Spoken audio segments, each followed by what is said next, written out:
Good day, stoners.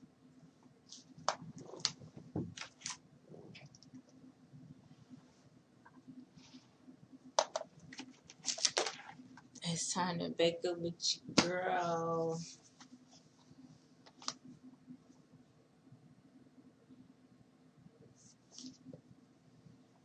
Grind and bake. Bake and grind. Tomato.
So,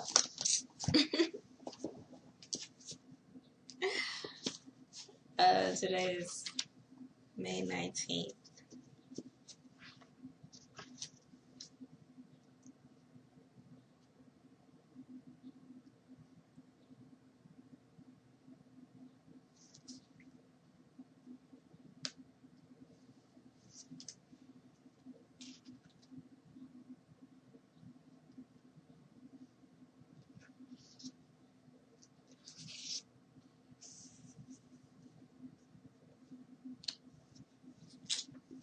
Being killed, says the calendar today.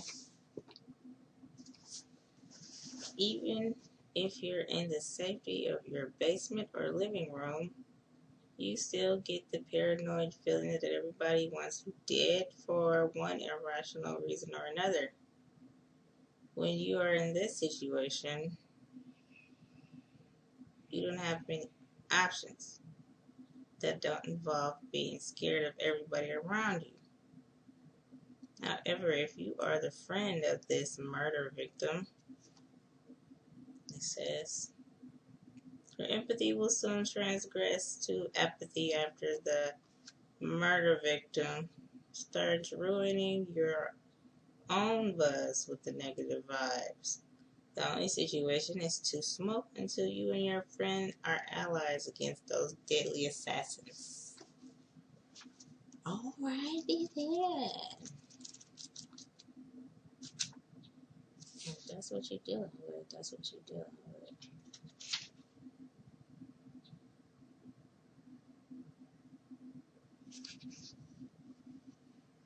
Happy Holiday Friday. January 20 said, it says, I figure if I study high, take the test high, get high scores, right? Said Red Man. Asked Jamal, and how high? Yeah, I remember that. I figure if I study high, take the test high, get high scores. Yeah, you're going to get some high-ass scores. I tried to take a test high, but I didn't study for the test. Oof. Not at all. Just didn't have the right weed. I couldn't, get high enough to, want to go and study. So I had to keep smoking. By the time I got done with all that breathing, I was sleepy. I went to sleep every single night and just didn't study. So we know how that test probably went. I don't remember. I'm pretty sure it did. I don't even look the grade. didn't even look when I got the results because I was just like, yeah, didn't know any of those answers. Okay, let's see. We're gonna do this crazy list, two crazy lists from grandmother Sarah Jane Golly Herb and another article by grandmother Brittany Sanger Herb.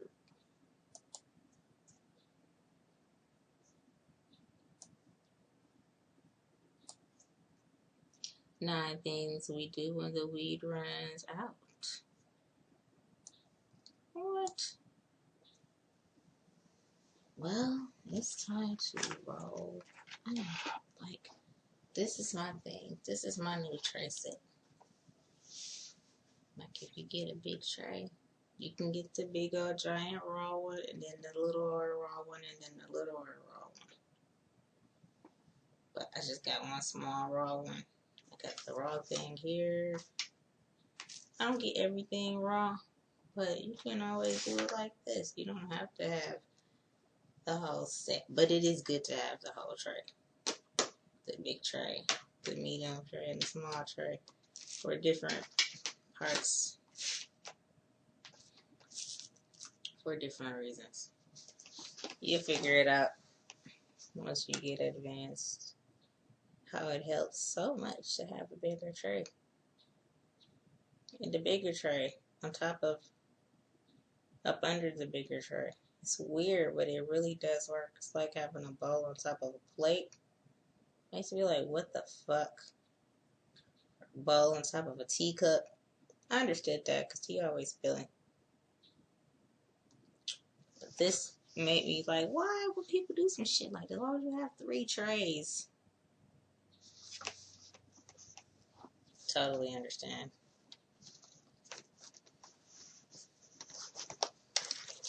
You're a professional stoner. You understand too the concept. So while I'm grinding this stuff up, I'm gonna read a smoke one that I wrote up already. Check out these 9 things they're talking about. It says, just like there are many different types of stoners. Yeah, somehow you would think everybody's all the same. Like, people like us to sound. Everybody's the same. All stoners are lazy and losers. But if you find a loser, lazy stoner, be surprised. It's probably because he's not smoking the right weed. It's probably the problem. He's just trying to get medicated right. He's not even lazy or a loser. He's just trying to get medicated right. He, she. But anyway, it says, just like there are many different types of stoner, there are many different types of reactions to running out of weed. Never thought about that. If you aren't smoking daily, then it's never a nice feeling when you see that bag dwindling down. It's not. It's weird. Like, it ain't even gone, but you just threaten the fact that it's gonna be gone. You know when you get paid again. If you don't get paid every fucking day, if you don't have a whole shitload of money saved up for your tolerance breaks to, like, for your tolerance to get so high that you start burning through more weed than you normally would, so you have to take a tolerance break or not, then you're just going to be burning through a whole lot of money trying to get higher and higher and higher. And nobody wants to take a tolerance break. Instead of slowing down or switching the weed up or something like that, you're going to burn through a lot of money. But either way, it's going to cost you a lot of money. But the feeling, though, if you didn't expect that to happen, like, if you didn't expect your tolerance to go up and you end up burning through your weed before you get paid, and you don't have no backup money, or whatever the case may be, it's a lot of reasons, because weed is expensive. It's hard. It's a bad feeling. Just looking at it go. You don't want to smoke it. You want to slow down a little bit. All of a sudden, you want to take a tolerance break.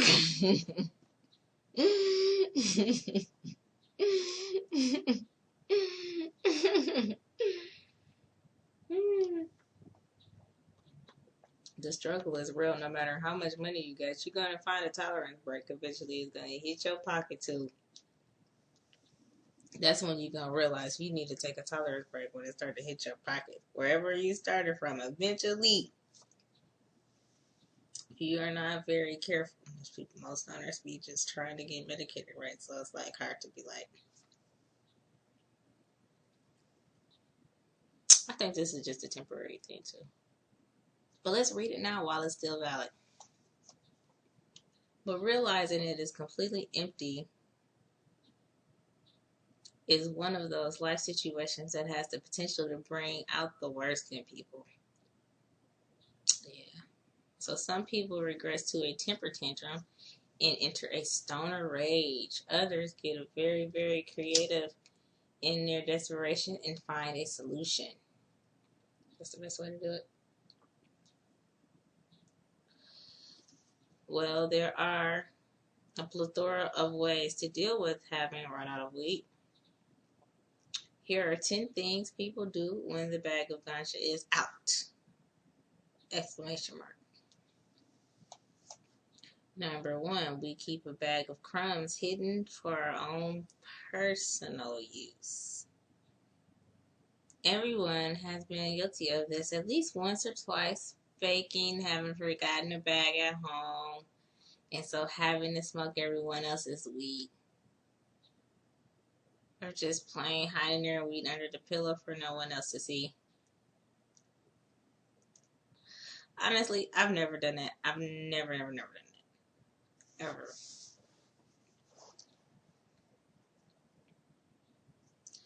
Luckily, a friend with weed is a friend indeed. Hell yeah. Told you, it be magic when I get some weed. And I don't be expecting it. It'd be a magical moment. We went through that story. We already had that talk, that sesh. Number 2, we smoke bowls instead of joints to conserve weed.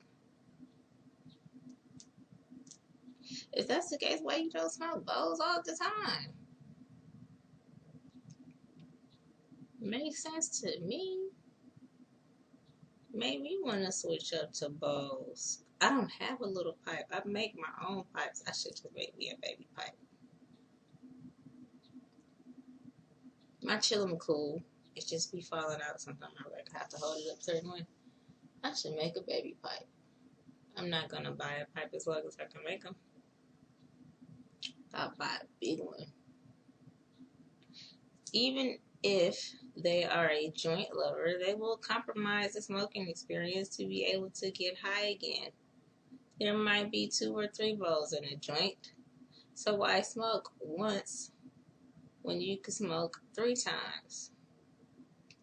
Didn't even think about that. 2 or 3 bowls in a joint. It is true. When I smoke out of my pipes, my bongs, it do seem like it lasts longer. Seems like I'm getting more at one time for one. And then packing it. Make it feel like it's burning faster for 2. And then your tolerance go up faster for 3 if you are burning it faster. And getting higher faster. So it's kind of like maybe it's not saving it. Number 3, we enter complete hypersensitivity and enter into a stoner rage. This is the psychological stoner withdrawal, when those stoners have spent the previous 2 weeks floated on a cloud and are gently put back down on earth. Everything is frustrating.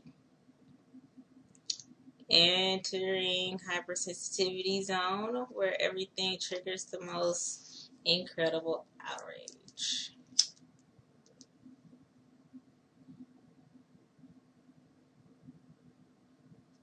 It's true.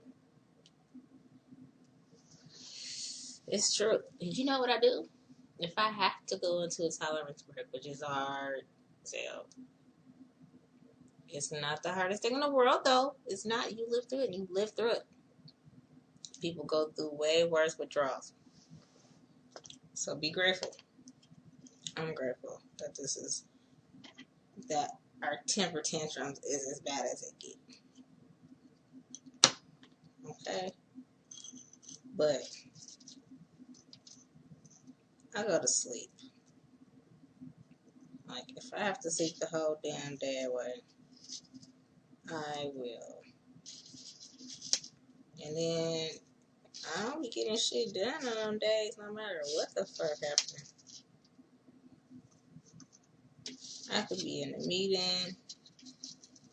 I could be anywhere. I could be in front of the computer. I could be at the desk. I could be anywhere at the office. Anywhere. I won't get nothing done.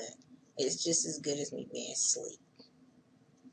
I could be wide the fuck awake, present and everything, but my mind is gonna be with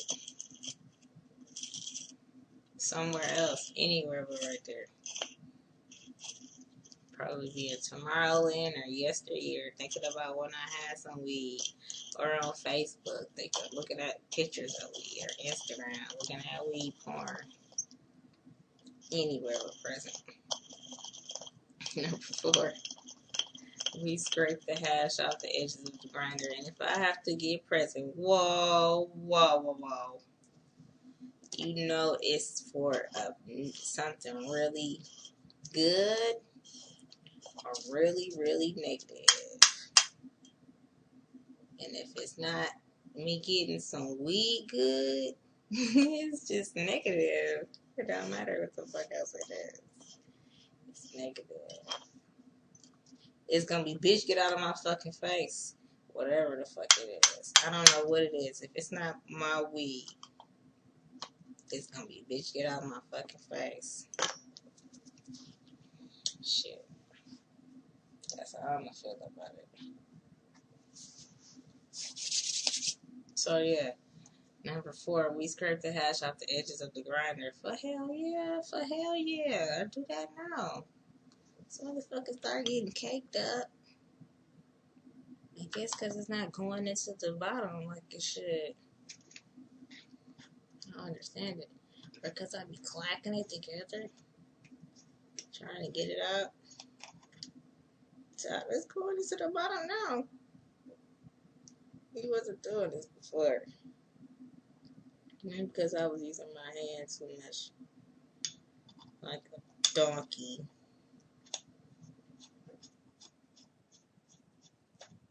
But whatever. It says this is one of those innovative stoner creations invented by a stoner who didn't want to mope about having no weed and wanted to get on with the task of getting high.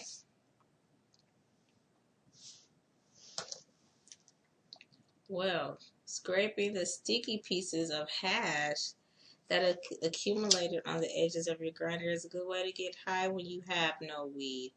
It's smokable and it's very potent. And that's very crackheadish. But I do it. It takes a long time to get hash stuck to your grinder though. When it just start getting stuck to this grinder, this particular grind, it gets stuck all up in there and all in there. And it won't spin anymore. And it's like trash, really. You can scrape it all you want to, but it's still gonna be trash.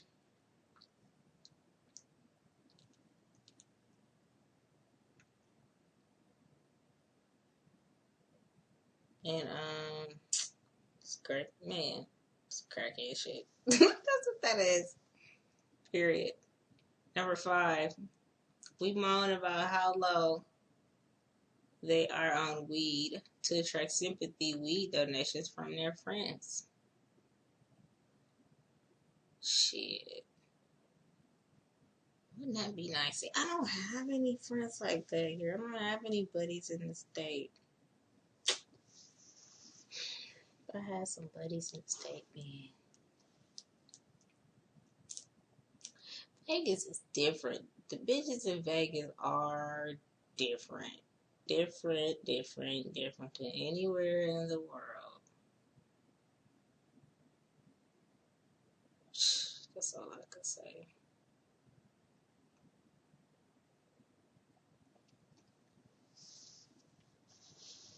So these things don't happen to me in Vegas. These wonderful things like me having a stoner friend that's gonna come through with some weed. Shit like that don't happen in Vegas. Other stuff happen in Vegas. Shit like that happening everywhere else in the world but Vegas. Just, it's hard to have friends in Vegas. And it's hard to have stoner friends in Vegas. Because people be coming and going all the time. Anyway.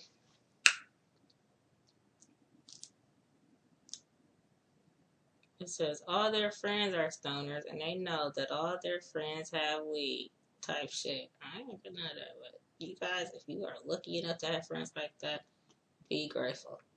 Again. So they synchronize a meeting with all of their stoner friends to advertise the fact that they have no weed and have no money. Aww.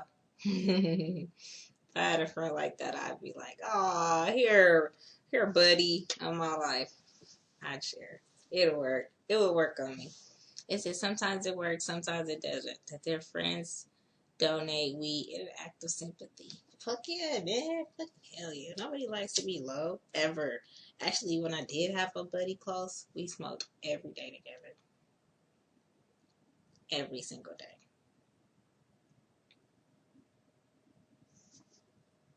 Yep. I remember them days. Number 6. Wasn't here though. We wait patiently and soberly until they can obtain another bag. Soberly.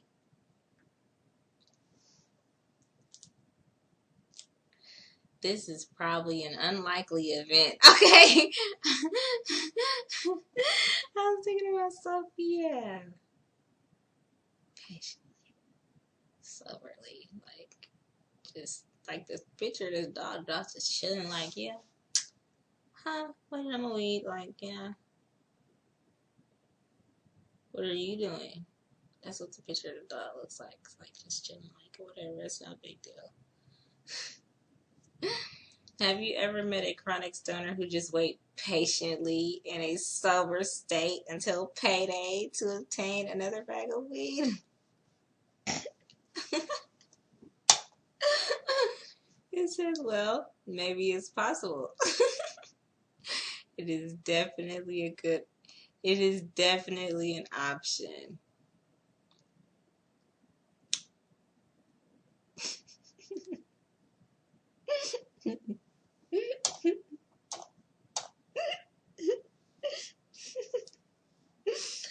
Oh, this is funny. This is going to be funny. Oh, man, no. So, yeah, no, we don't do that. Number 7, we panic. This stoner enters a complete panic when the bag has dwindled down to a single crumb. Everything is going to fall apart. Work, family, the house, the car. Everything is going to come to a tragic end. And sleeping? No way. Oh, shit. Damn. Fuck.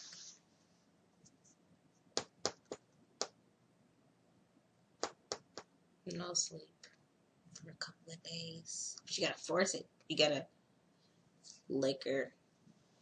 I'm not condoning this, but that's what I do. Liquor puts me to sleep. Other things put you to sleep other than weed, for sure. You just gotta find that thing that puts you to sleep. What used to put you to sleep before weed? What puts you to sleep without weed? There are other alternatives for real. It's just hard to come to the light to see a better way when there's like so much cloud around you, so much not a weed cloud, just some other kind of dark cloud. Number 8, we call in the resin angels. Oh my goodness. That's another one of them crackhead things. It says this is another one of those creative stoner solutions. I call that a crackhead thing. except that it must have come from the marijuana angels in heaven. Well, once upon a time, someone called on them, and they answered with the most delightful news. If you use a pipe for smoking, you can actually scrape the resin out of it. Using a bobby pin or something sharp to scrape and collect, you can smoke your treasure. It is black, has a funny taste, and a funny smell, but it does get the job done. That's what I was thinking about earlier, like what I do with my bong. My bowls and my bong, I scrape those too. Like, crackhead moments for real. But if I do it now, it's just to like clean it. Like, I'm gonna smoke the shit still, but I want it to be clean. I don't like it just sitting there, kind of like thinking about the other shit that we read. Like, that's kind of nasty though. The resin, it's cool to let it build up, but after a while, some people collect it and put it in jars, like the little hash jars and stuff. And I guess I could.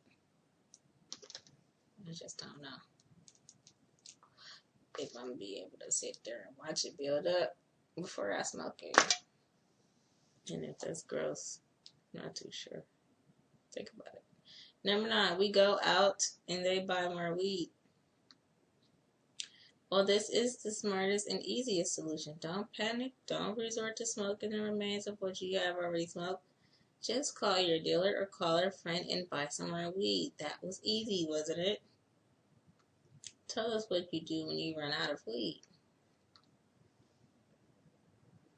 Go to sleep.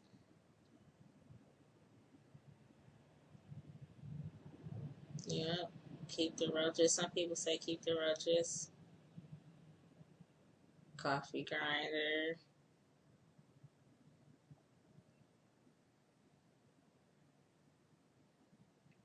This is what dudes if you count backwards.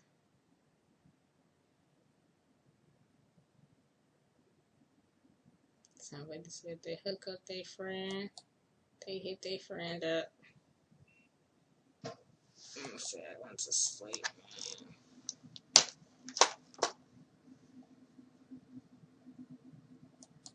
No, the store is closed. They don't want to talk that word. So they don't care what you do. Post it on Facebook.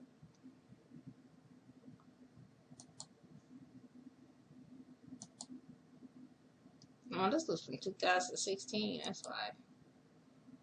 Well, doy.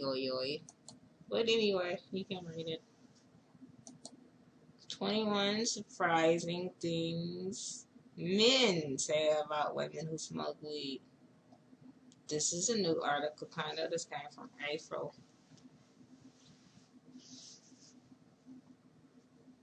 Never thought about that. What men say about women that smoke weed. Never ever crossed my mind.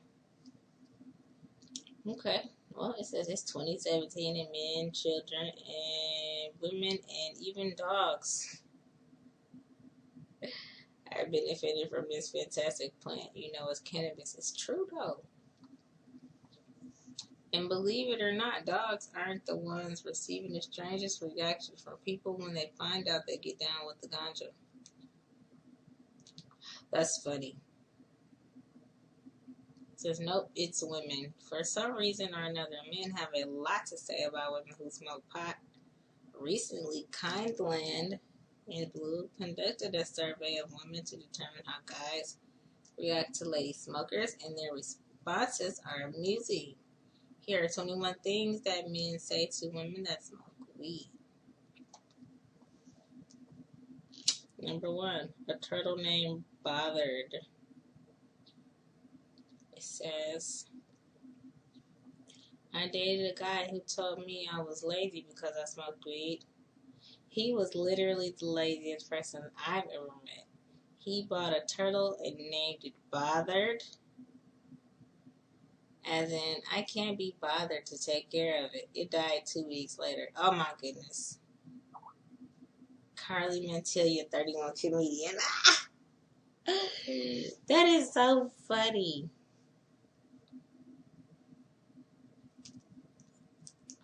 Number 2, ex-husband from hell. Oh my gosh, now that I think about it, dudes that don't smoke weed be the ones that be having shit to say. Negative. I don't think about them though. People that talk shit about weed, I don't think about them. I don't think about them. If I think about them, it's just to make sure this relationship is going in the direction it's supposed to and end. Number 2, ex-husband from hell. My ex-husband didn't like how I behaved while high. I think it's mostly because I paid him less attention when I actually was happier and more confident. Any laziness I ever displayed was due to spoiled millennial depression, mostly about my relationship with him and after cannabis. Now, I dab, go to the gym, clean my house, and write 20 jokes. Tell me you can do that drunk or on Xanax, I get shit done. The fact that I smoke heavy indicas at night was confounding to my ex. Why can't you just get sunlight, maybe work out, go to sleep naturally? He demanded sleepily as I tucked for a bit. I did all of those things. They did not stop the noise. Only Mother Nature's caressing touch of cannabis could do that for me. Adrian, 32, comedian and writer. Number 3, the vegan. Usually guys who bring up weed to me on a date want to test the waters to see if I'm down to smoke with them. That's always chill on both parts. Once I went out with this presumptuous vegan guy. He was saying how he didn't drink or smoke and how as vegans we were just both on a different wavelength from people who needed to engage in that and alter their natural selves. I found that pretty amusing. I didn't even bother to tell him that I definitely engaged in some recreational altering, but I left it at the first date. Courtney, a kind intern. This is crazy. What is going on with these dudes? I'm thinking I was going to say good stuff. This is all mean, rude shit, stupid shit. Number 4, Mr. Know-It-All. Oh, no.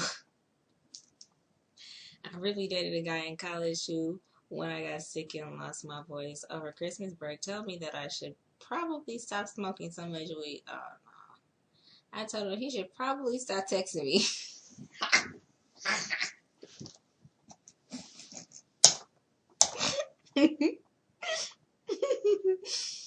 Hell yeah. Let you go, Megan Crandall, social media manager. Yeah, number 5, the future is green. Okay. I've heard you're ruining your future every time. What? You're ruining your future every time you smoke weed. She said, Psah. Cannabis is my future and the future of holistic healing. Yes, it's true. Roxanne did it, 29 on her fruit slabs. Yeah, man, this shit is crazy. This is tripping me out. I only had one. Let me see. I don't know. I'm gonna come back to it. I want to get to this article. Number 6. This one dude. Oh my gosh. One time, a guy I was fucking was pretty shocked I rolled a blunt in the morning. Other than that, either no one can tell, everyone loves it, or they're just all keeping their mouths shut. I don't get a lot of feedback regarding how stoned I am all the time. Lizzie Mahari, 27, writer. Number 7, serious potheads. I'm not a big pothead, so I don't think they even know to bring it up. When it has come up and they don't smoke, it's usually a non-issue. I don't think I could realistically be with someone who had a thing against weed. Oh, hell no. Now that I think about it, I usually date pretty serious potheads. Says Danny of 30. Danny's 30 years old.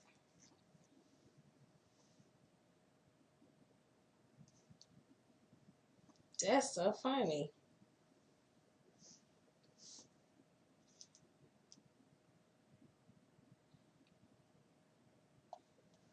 Number 8, that chick from Weeds. Oh my god, that chick from Weeds.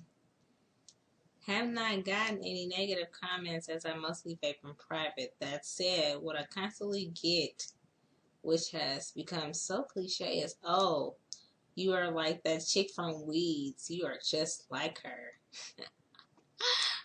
Yeah, well, not really. Pamela Hadfield, co-founder of Hello MD. That's funny. Number 9, stigmatizing.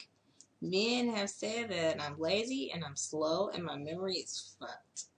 But I'm pretty active regardless of my smoking. Also, many still have the misconception that it's a narcotic, so therefore you're delinquent when many, me included, use it for its medical purposes. 22 college grad. Number 10, yes, women smoke weed. I love when a man says to me, oh, you smoke weed for real? Like it's some terrific taboo that as a woman I smoke a lot of weed. My favorite thing to do in such a situation is to educate that weed or cannabis is highly, pun intended, medicinal, and women have been using it since the beginning of time to help their ailments. Queen Victoria is always one of the best examples since there is so much evidence about her use of cannabis. Roxanne did it again on her fruit flags. She be putting that knowledge on them. Number 11, the hypocrite. I've had a guy tell me before he doesn't like girls who smoke. I've also had another guy tell me he doesn't like girls who smoke, but he smoked. This shit funny. Number 12, mansplaining. That I don't know how to roll a joint and need the concept of consuming marijuana mansplained.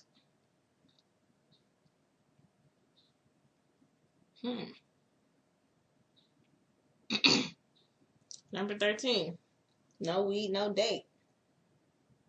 I don't date strangers or guys who don't smoke weed. Ooh. Most people seem to assume I smoke based on appearance, so it's never really come up. Smoke based on appearance. Of the weed?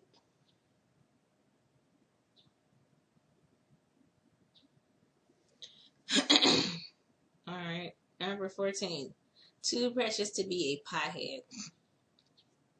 It hasn't happened. When I first got into weed pens and was smoking a lot more casually, a guy I was seeing said, oh no, don't become a pothead like me. You're too precious.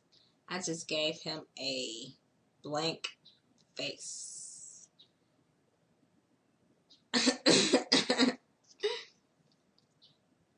I guess this dude's special. Number 15, sober and miserable. Oh, the worst thing pretty much anyone has said to me was by my ex-husband as we strolled through the streets of Amsterdam in the early 2000s. I walked by a cafe and slowed my pace a bit to inhale the sweet smell of pastries and cannabis, only to have him stop, turn to me, and say, Jesus Christ, you're a fucking addict. This is going to ruin your life. Our life forever. I should have known that he wasn't one of me. He wasn't the one for me. Said by a man who would become a different person when drinking 4 or more beers. I had choked back tears, believing that I was an addict, and stayed sober for the 5 years of our relationship. They were some of the most miserable years of my life. Adrian, 32, community narrator. Bitch, you crazy out your goddamn mind. I would have never, ever in the day.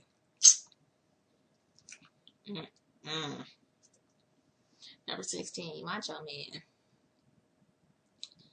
The more machismo inclined ones are the worst.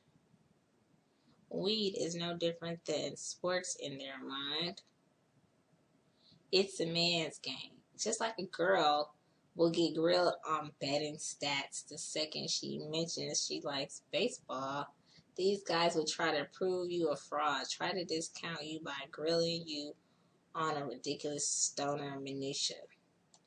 Oh, well, you said you like weed, so how much do you smoke a day? What strains are your favorite? How much THC is in those?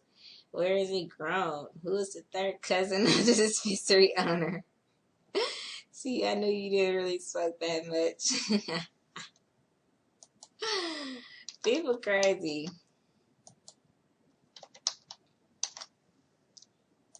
People is crazy. Don't let these people get to you.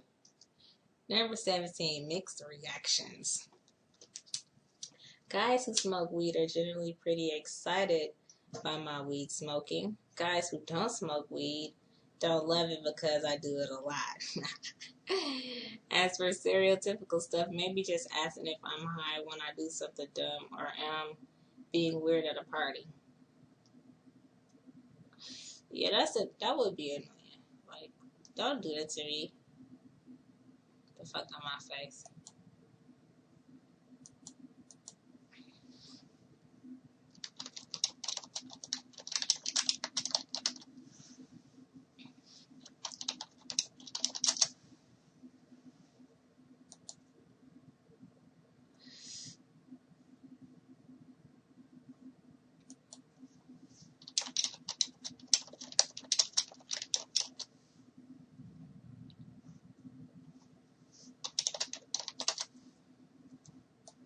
Number 19, not a stoner. I had a big group of guy friends freshman year of college. We all used to hang out and smoke together. One of my friends was complaining how he needs to take a tolerance break because he smokes so much he has barely even getting high anymore. My other guy friend said, yeah, we've all been there. I mean, except for Courtney. I'd only known these guys for a few months, and we all smoked together regularly. He knew nothing about my life or history before then, and not too much about the other guy's life either. I guess because I'm a girl and not some typical burnout personality, he assumed I couldn't be a true stoner. Alright. Yeah, it's kind of hard to smoke with guys.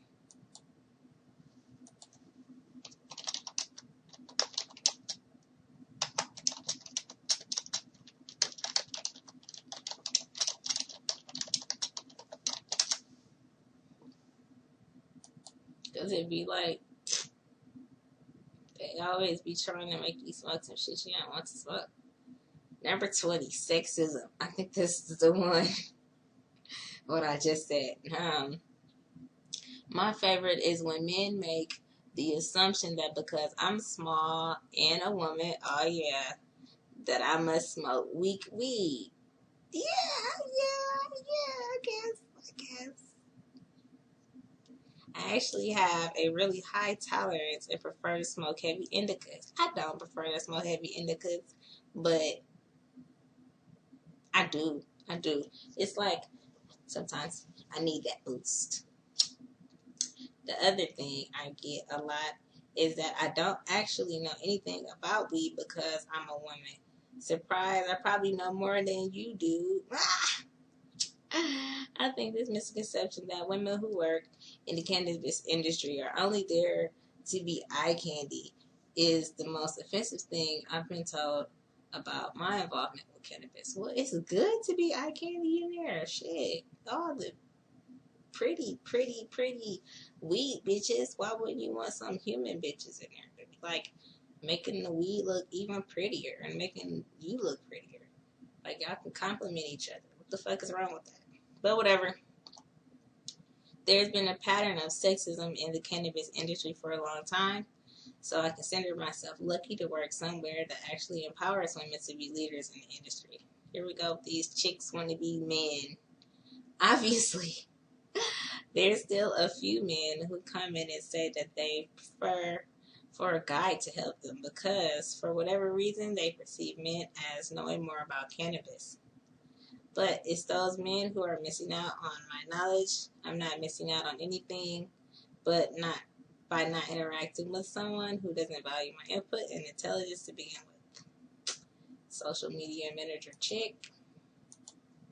Last but not least, damn, this one is a story all by itself, but I'm gonna do it. Number 21. The UVA frat guy. I dated the president of a fraternity at UVA my freshman year of college. And I didn't go to UVA, so whenever I went to visit, I always went with my stash. This fraternity happened to be the #1 ranked fraternity for academic scores. The majority of them did not get down, and his roommates especially did not love the loud smell of weed every weekend. I came in, oh my gosh, they so lame. A few weeks into our relationship, he asked me if I would ever stop smoking weed. Why would you ask me such stupid things? What I would say. I remember looking at him, pausing, and busting out with laughter with a very convicted no. Dude, this is my medicine. This is what helps me get through the day today. I tried to explain it helped with anxiety, the pain from my recent knee surgery, and my menstrual cycle. He just couldn't get past its status as a Schedule 1 drug. Fuck dude. Don't fuck dude. Sorry, you can't understand all of its benefits because you're blinded by the government saying it's legal and thus bad for you. Sorry, but this relationship isn't going to work. She broke up with dude. Well, in case you're interested in those stories, put them on Facebook, Twitter, and Google+. Also with some videos I was watching yesterday about how to not get busted. It was interesting. And it came like from this dude said he was like a cop for some years or some shit. I'm not done watching it, but I'm finna go finish watching that other shit that I gotta do. I know you got shit to do too, so let's do it. That was an interesting article. Makes you wonder how many other people are going through the same exact shit that you going through every day when it comes to weed.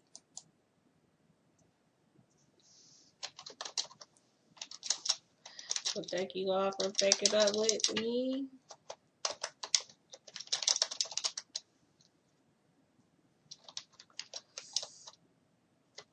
I hope you have a high ass, dank ass, baked ass, incredible, edible ass day. Ha ha.